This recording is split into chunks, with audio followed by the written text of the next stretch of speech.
Bismillahirrahmanirrahim. Assalamualaikum warahmatullahi wabarakatuh. Perkenalkan, saya Ahmad Ali Akbar, salah satu guru di SD Negeri 9 Mambue. Pada kesempatan kali ini, saya akan membuat aksi nyata pada modul 1 transisi PAUD penguatan di awal tahun ajaran baru dengan memilih topik strategi PPDB yang mendukung penguatan transisi PAUD SD khusus untuk jenjang sekolah dasar.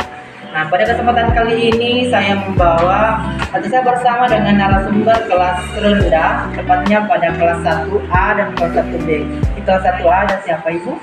Ya, kenalkan nama saya Ibu Rusdiana, kelas 1A. Kelas B ada siapa Ibu? Ya, dengan Masna kelas 1B.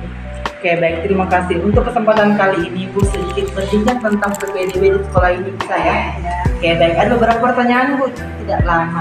Ya, 3 pertanyaan pada kesempatan kali ini yang saya tanyakan. Mungkin pertanyaan pertama, apakah melalui PPDB Ibu dapat mengenal kebutuhan peserta didik? Ya, bisa langsung dikenali. Kira-kira dalam bentuk apa pengenalannya?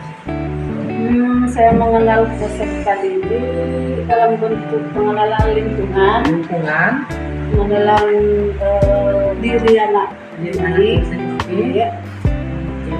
Ya. Jadi bisa diterima kalau misalkan pengenalan itu mengenal diri, Ibu bisa langsung mengetahui anak itu ya. Ibu. Soal mungkin dari caranya. Oke. Kemudian ada dampak melalui, kalau di sini PPDB-nya ada sesi tes tidak seperti Charles tunggu pada saat penerimaan? Tidak ada ya. Nah, kalau misalkan tidak ada, kalau misalkan ada, kira-kira ada tidak dampaknya kalau misalkan anak itu diberikan tes calcium di awal penerimaan peserta didik baru dari Ibu Hasna dari kelas 1B? Ada dampaknya tidak? Dampak buruk ya di masa depan. Anak, kalau dalam kaitannya kalistung itu banyak anak yang dipaksakan, kemudian merasa terbebani dan motivasinya untuk meningkatkan kalistung malah turun karena pengalamannya bukan pengalaman menyenangkan. Oke, jadi banyak mungkin anak-anak yang sedikit trauma ya kalau misalkan kita mengadakan tes kalistung di awal penerimaan ya. Oke, jadi ya sekarang tidak ada ya tes calistung untuk sekolah itu ya. Oke. Untuk pertanyaan ketiga, kira-kira alternatif kegiatan selain calistung yang dapat mendukung penguatan transisi PAUD ke SD kira-kira apa Bu?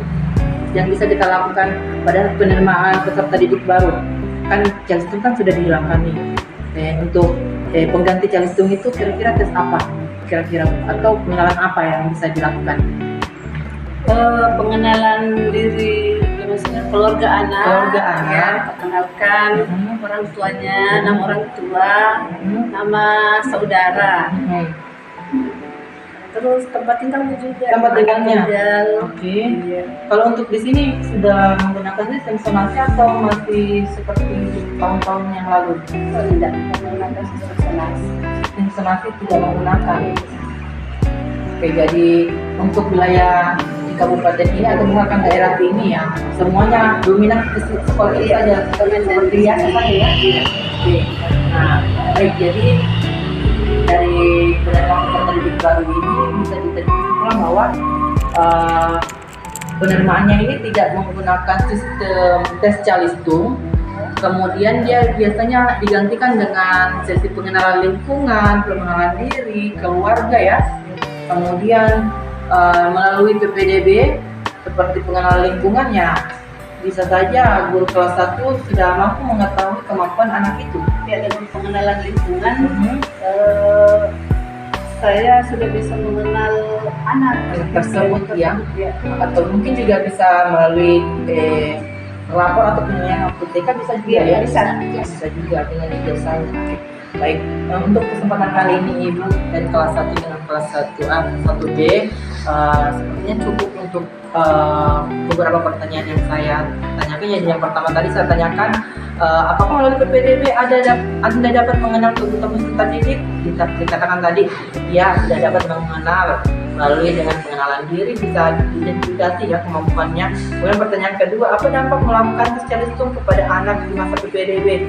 Sangat buruk ya, karena akan mengganggu ke masa depan yang agak trauma. beban pikiran kalian hal yang tidak menyenangkan. Oke. Kemudian ketiga tadi, kira-kira alternatif yang digunakan di sekolah ini selain Calitung seperti yang dijawab oleh Bu Rosdiana dengan cara pengenalan diri, lingkungan, keluarga dan sebagainya ya. Nah, oke, baik, itu dia beberapa pertanyaan yang telah saya ajukan kepada guru kelas rendah sesuai dengan aksi nyata pada kali ini. Saya kira cukup. Saya akhiri. Assalamualaikum warahmatullahi wabarakatuh.